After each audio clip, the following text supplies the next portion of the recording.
오늘 우리에게 주시는 하나님의 말씀은 마태복음 3장 13절에서 17절 말씀, 구약의 말씀 창세기 27장 30절에서 34절 말씀입니다. 신약 본문을 먼저 보겠습니다.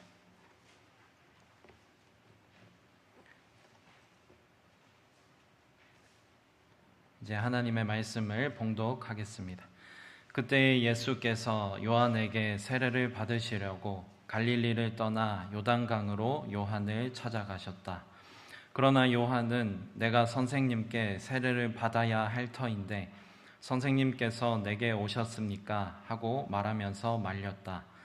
예수께서 그에게 말씀하셨다. 지금은 그렇게 하도록 하십시오. 이렇게 하여 우리가 모든 의를 이루는 것이 옳습니다. 그제서야 요한이 허락하였다. 예수께서 세례를 받으시고 곧 물에서 올라오셨다. 그때 하늘이 열렸다.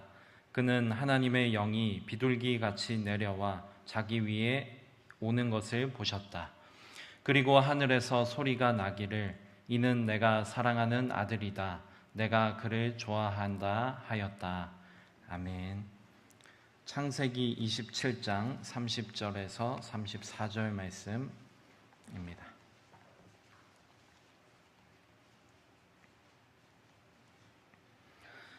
이삭은 이렇게 야곱에게 축복하여 주었다. 야곱이 아버지 앞에서 막 물러 나오는데 사냥하러 나갔던 그의 형 에서가 돌아왔다. 에서도 역시 별미를 만들어서 그것을 들고 자기 아버지 앞에 가서 말하였다. 아버지, 일어나셔서 이 아들이 사냥하여 온 고기를 잡수시고 저에게 마음껏 축복하여 주시기 바랍니다. 그의 아버지 이삭이 그에게 물었다. 너는 누구냐? 에서가 대답하였다. 저는 아버지의 아들, 아버지의 맏아들 에서입니다. 이삭이 크게 충격을 받고서 부들부들 떨면서 말을 더듬거렸다. 그렇다면 내가 오기 전에 나에게 사냥한 고기를 가져온 게 누구란 말이냐? 내가 오기 전에 내가 그것을 이미 다 먹고 그에게 축복하였으니 바로 그가 복을 받을 것이다. 아버지의 말을 들은 에서는 소리치며 울면서 아버지에게 애원하였다. 저에게 축복하여 주십시오. 아버지, 저에게도 똑같이 복을 빌어 주십시오. 아멘.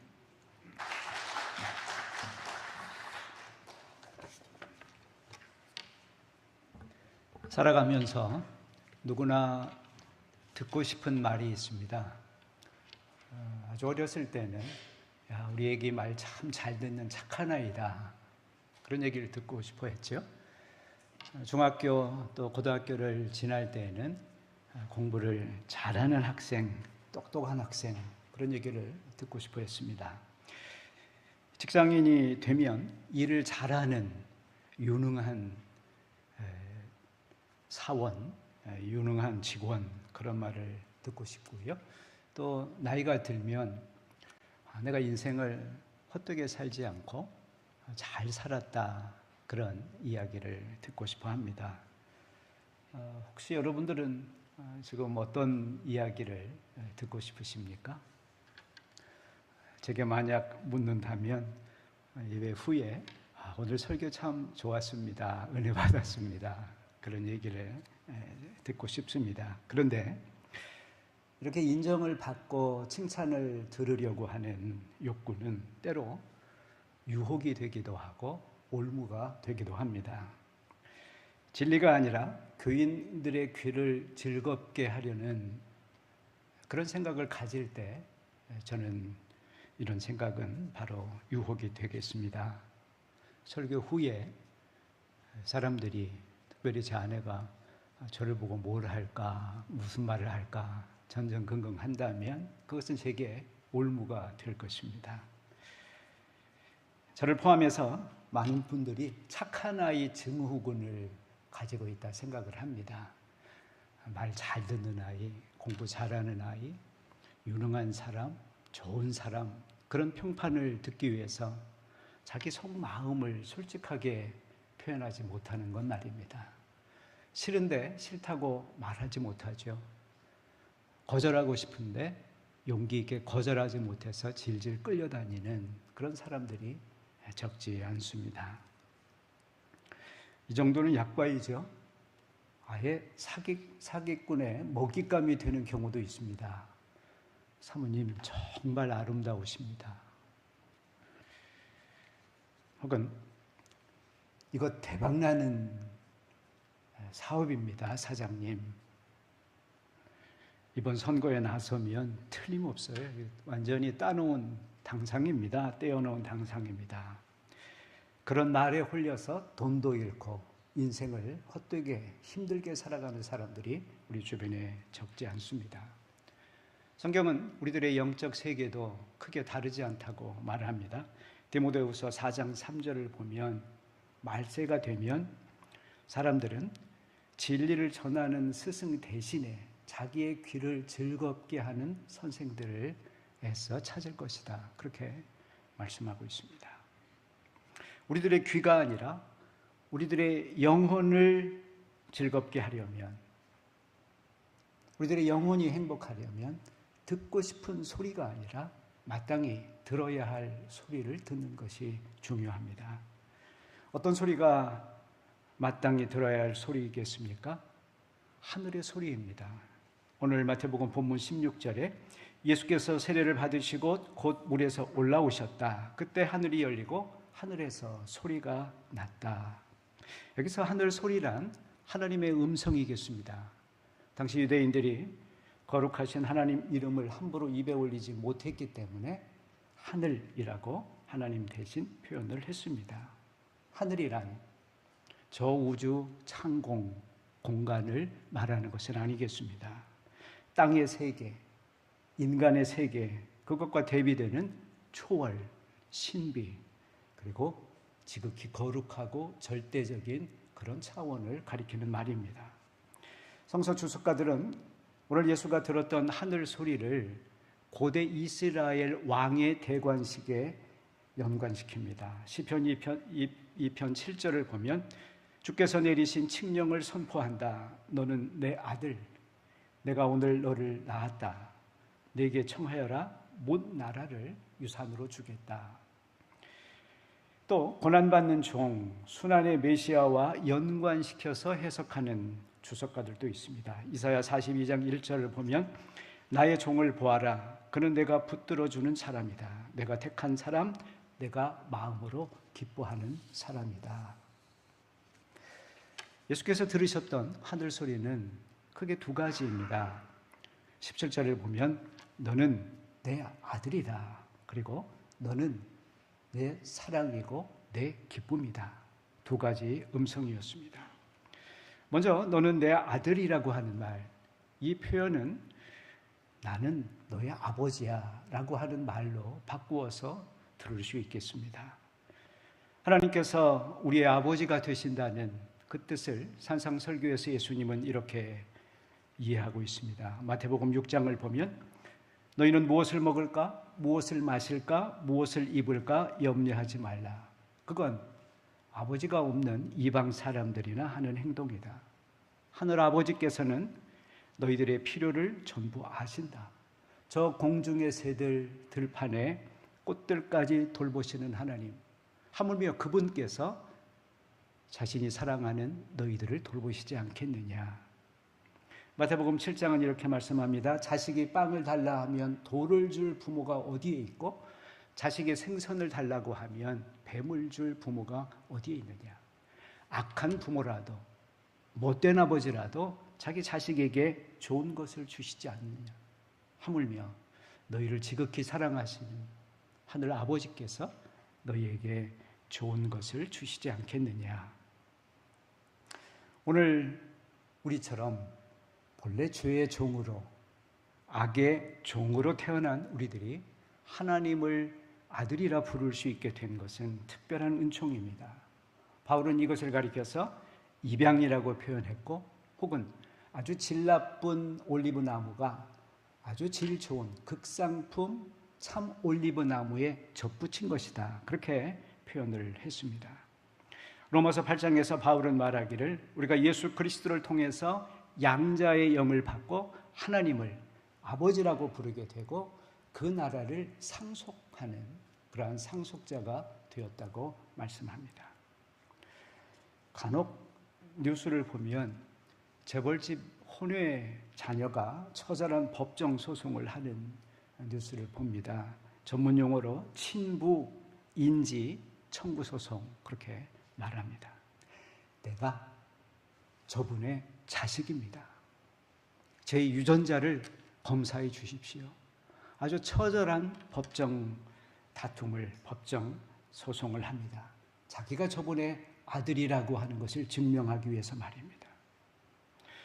그런데 우리 하늘 아버지께서는 자신과 피 한 방울 섞이지 않은, 그것도 우리가 죄악 가운데 있을 때 우리를 불러서 자기의 아들로 삼아주셨습니다. 우리로 하여금 그분을 아버지라고 부르도록 하셨습니다. 아니, 그분이 먼저 너는 내 아들이다, 그렇게 우리에게 말씀하셨습니다. 너는 내 아들이다, 이 표현을 아들 편에서 보면 아들된 우리의 새로운 존재됨, 새로운 신분, 그것을 뜻합니다. 30년 동안 예수님은 인간의 아들로, 요셉의 아들로 살았습니다. 우리와 똑같은 육체와 성정을 지닌 육신의 사람이었습니다.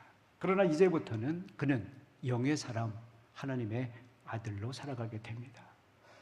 우리가 자신을 누구로 인식하느냐, 자신의 정체성을 어떻게 볼 것이냐 하는 것은 우리들의 삶과 우리들의 행동에 굉장히 중요한 영향을 미칩니다. 간혹 휴가를 나왔던 군인이 강물에 빠진 아이를 살려낸 미담을 듣습니다. 혹은 일을 마치고 퇴근하는 소방관이 불난 집 들어가서 불을 끄거나 혹은 길가에 쓰러진 사람의 심폐소생술을 해서 그 사람의 목숨을 살렸다는 그런 미담도 듣습니다. 그분들이 공통적으로 하는 이야기가 있습니다.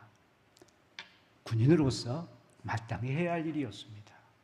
소방관인 제 직업이 바로 그 일 하는 것이었습니다. 군인이라고 하는 자의식, 소방관이라고 하는 직업 정체성, 그것이 그들로 하여금 선행을 할 수 있는 힘이 되었던 것입니다. 영국 사람들은 신사도 젠틀맨십을 강조합니다. 아이들 먼저, 여자 먼저, 또 철저한 직업의식 같은 건 말입니다. 그 대표적인 사례로 침몰했던 타이타닉호 선장 에드워드 스미스라고 하는 사람을 이야기를 합니다. 사고 당시 스미스는 승객 구조에 최선을 다했습니다. 그리고 침몰하는 배와 함께 죽음을 맞게 됩니다. 나중 그를 후세 사람들이 기념하는 동상을 세웠는데 그 동상에 이렇게 문구가 쓰여져 있다고 합니다. 위대한 영혼, 용감한 생애, 그리고 영웅적인 죽음을 기념하며, 그리고 그 밑에 그 당시 침몰 당시 막 허둥대던 선원들에게 이 스미스 선장이 했다고 하는 말을 하나 더 써놓았습니다. Be British. 영국인답게 행동하시오. 영국인답게 행동하라 라고 하는 말입니다. 실제로 그가 그 상황에서 그런 말을 했느냐라고 하는 게 논쟁거리가 되긴 했습니다만 2014년 세월호를 경험했던 우리들에게는 가볍게 들을 수 없는 이야기입니다. 모두 선실에 가만히 있으세요. 그 방송을 하고 선장과 선원은 남 모르게 몰래 침몰하는 배를 빠져나왔습니다. 자신들은 목숨을 건졌지만 304명의 승객들은 목숨을 잃었습니다. 혹시 우리에게 Be Korean, 한국인답게 사십시오, 그런 어떤 가치, 그런 명예 코드, 뭐 이런 것들이 우리에게는 있습니까? 만약에 그렇더라면 어쩌면 우리 역사도 많이 달라졌을 것입니다. 너는 하나님의 아들이야. 난 하나님의 아들이야. 난 크리스찬이야. 우리가 만약 이 정체성을, 이 자의식을 확고하게 가지고 살 수 있다면 아마 우리의 행동이 많이 바뀌게 될 것입니다. 이날 이후로 하나님 아들이라고 하는 자의식을 가진 예수님은 실제 하나님의 아들처럼 사시게 됩니다. 요한복음 10장 30절을 보면 나와 아버지는 하나입니다. 38절에서 아버지께서 내 안에 계시고 나는 아버지 안에 있습니다. 하나님을 보여달라고 하는 빌립에게 이렇게 말씀하시죠. 지금까지도 나를 보았는데 아직도 하나님을 보여달라고 하느냐. 나를 본 자는, 나를 본 사람은 하나님을 본 것이다. 어떻습니까? 우리들은 어떻습니까? 우리가 하나님의 아들이라고 하는 정체성이 확고합니까? 그래서 나를 본 사람은 아버지를 본 것입니다 라고 말할 수가 있겠습니까? 예수님께서 들으신 두 번째 하늘 소리는 너는 내 사랑이고 내 기쁨이다 하는 소리였습니다. 부모 자식 관계라고 해도 가정마다 다 같지는 않습니다. 어떤 집은 한없이 친밀한 가정이 있고 어떤 집은 남보다 못한 원수지간 같은 가정도 있겠습니다. 예수님의 경우는 아주 한없이 친밀했던 그런 관계였습니다. 하나님께서는 아들을 무한하게 사랑했고 아들은 아버지를 절대적으로 신뢰했습니다. 구약 스바냐서 3장 17절에 그분은 구원을 베푸실 전능자, 그분이 너를 보고 기뻐하고 반기시고 너를 사랑으로 새롭게 해주시고 너를 보고 노래하며 기뻐하실 것이다. 그렇게 말씀하고 있습니다. 너는 나의 사랑이고 나의 기쁨이야. 마치 대중가요 나오는 연인의 고백 같습니다.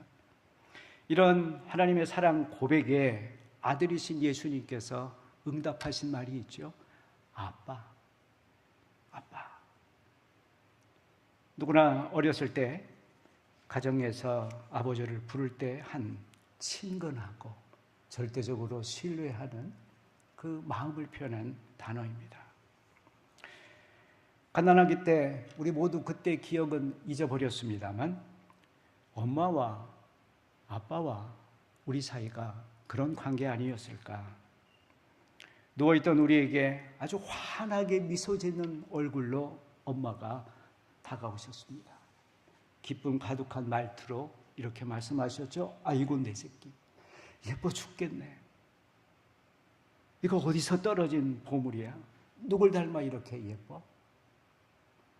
그 사랑 가득한 소리를 들을 때 아기였던 우리는 미소를 지었고 까르르 웃었고 손과 발을 흔들어 아마도 반응했을 것입니다.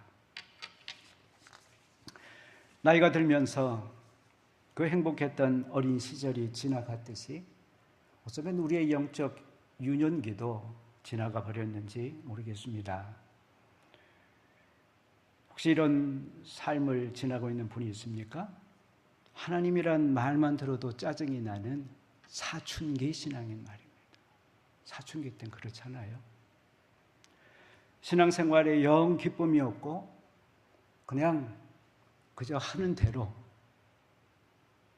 어쩔 수 없이 형식적으로 신앙생활을 하는 영적 권태기 혹은 옛사랑 그 하나님과의 관계 속에서 정말 황홀하고 흥분했던 그런 삶이 아니라 다른 우상들의 매력을 느껴서 방황을 하는 사춘기.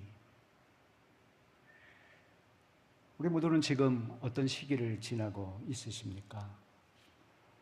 우리가 영적 사춘기나 권태기나 혹은 사춘기를 벗어나려면 예수님께서 들으셨던 그 음성을 우리도 들을 수 있어야만 하겠습니다. 그러려면 먼저 세상의 소리들, 인간의 소리들의 귀를 닫아야만 하겠습니다. 텔레비전을 보십시오. 유튜브를 열어보십시오. 선동하고 자극하고 유혹하는 쓸데없는 소리들로 가득합니다. 혹은 위험한 소리들로 넘쳐납니다. 이걸 사면 행복해집니다. 여기에 투자하면 대박이 납니다. 우리의 호주머니를 털고 우리 영혼을 노략질하려고 하는 그런 위험의 소리들이 가득합니다. 기원전 8세기에 그리스의 호메로스라고 하는 분이 쓴 서사시 오디세이라고 하는 글이 있습니다. 주인공 오디세우스, 그는 트로이 전쟁을 마치고 고향으로 돌아오는 긴 여정을 겪는데 그때 수많은 시련을 당하게 됩니다. 그가 당한 유혹 가운데 하나가 사이렌이라고 하는 아주 목소리가 아름다운, 반절은 인간이고 반절은 괴물인 그러한 괴수의 유혹이었습니다. 사이렌은 바닷가 윗단 섬에 살면서 매혹적인 노래로 그 옆을 지나가는 선원들을 유혹하는 존재였습니다. 그 사람들이 그 노래에 홀려서 가까이 가다 보면 배는 조난을 당하게 되고 암초에 부딪히게 되고 산산조각 나서 목숨을 잃습니다. 심지어 노래에 흘린 선원들 가운데는 스스로 물에 뛰어들어 죽는 사람도 있습니다. 지혜로운 주인공 오디세우스, 그는 밧줄로 자기 몸을 돛대에 꽁꽁 묶습니다. 그리고 그 유혹의 소리를 듣지 않게 해서 귀를 막았습니다. 자기를 마치 죽은 사람처럼 생각했다고 하는 것입니다.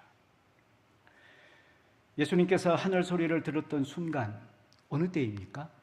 세례 받으실 때였음에 주목하시길 바랍니다. 세례는 죄를 씻는 정화입니다. 동시에 옛사람을 죽은 사람 마냥 대하는 일입니다. 예수님께서 받으신 침례는 요단강 물에 들어가서 푹 잠그는 일입니다. 세례를 주는 세례 요한이 그를 다시 끄집어내지 않았다면 예수님은 틀림없이 목숨을 잃었을 것입니다. 우리가 영적으로 거듭난다는 것, 그것은 옛 자아가 죽고 새로운 존재로 다시 태어나는 일입니다. 요한복음 3장 5절 예수님의 말씀입니다. 누구든지 물과 성령으로 나지 아니하면 하나님 나라에 들어갈 수가 없다. 육에서 난 것은 육이고 영에서 난 것은 영이다. 우리의 옛 자아가 죽고 새롭게 태어나지 못하면 우린 여전히 육적인 존재입니다. 육적으로, 세상적으로 좀 덜 나쁜 사람, 좀 더 나은 사람일 수 있겠습니다. 하지만 기껏해야 그건 애벌레가 조금 더 빨리, 다른 애벌레보다 더 빨리 기어가는 그런 애벌레일 뿐 아직 나비는 아닙니다. 애벌레가 나비가 되려면 고치라고 하는 어둠 속에서 죽는 과정을 거쳐야만 합니다. 우리의 눈의 즐거움이든 귀의 즐거움이든 혀의 즐거움이든 세상 육정을 추구하며 살았던 우리의 옛 자아가 죽을 때에 그 욕망들이 예수 그리스도의 십자가에 같이 못 박힐 때에 비로소 우리가 새롭게 되는 것입니다. 하늘 소리를 들으려면 세상엔 귀를 닫고 우리 내면엔 귀를 열어야 합니다. 예수가 들었던 하늘 소리는 천둥이나 번개가 아니었습니다. 다른 사람들은 듣지 못했을 것입니다. 사실 성서가 말하는 하늘이라고 한 표현은 공간이 아니라 어떤 물리적인 그런 차원이 아니라 절대적이고 신비적인 그런 차원을 가리킵니다. 그래서 틸리라고 하는 신학자는 가장 높은 곳, 가장 거룩한 곳, 하늘, 그곳은 어쩌면 인간 내면의 가장 깊은 곳, 그것과 맞닿아 있다고 말했습니다. 하늘 소리를 듣기 위해서 예수께서는 간혹 사람들을 떠나서 산으로 들어가셨습니다. 홀로 기도하셨습니다. 보리떡 5개와 물고기 2마리로 5,000명을 먹이셨을 때 사람들이 환호했습니다. 그를 군중들이 애워쌌습니다. 예수님은 환호하고 자기를 둘러싼 군중을 피해서 얼른 갈릴리 호수로 배를 타고 지나가서 저 건너편으로 도망을 가셨습니다. 파커 팔머라고 하는 기독교 교육가가 현대인의 영적 잘못, 현대인의 삶의 위기 가운데 하나를 세상의 모든 소리들에는 귀를 기울이면서 정작 중요한 자기 내면의 소리를 무시한다라고 하는 데서 찾았습니다. 이렇게 이야기하고 있습니다. 소명이란 내가 추구해야 할 목표가 아니라 내가 들어야 할 내면의 부르심 소리입니다. 소명이란 우리가 살면서 이루고 싶은 일이 아니라 내가 어떤 존재인지 알려주는 소리입니다. 내면의 소리. 그것은 누구나 다 들을 수 있는 지진 후에 천둥과 번개로 오는 어마어마한 소리일 수는 없습니다.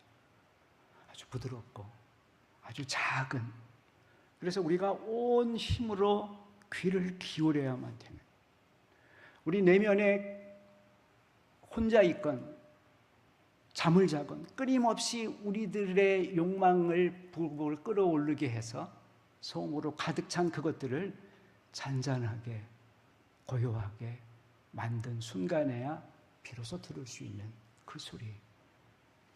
우리는 그 내면의 소리를 들을 수 있는 부단한 노력을 기울여야만 되겠습니다.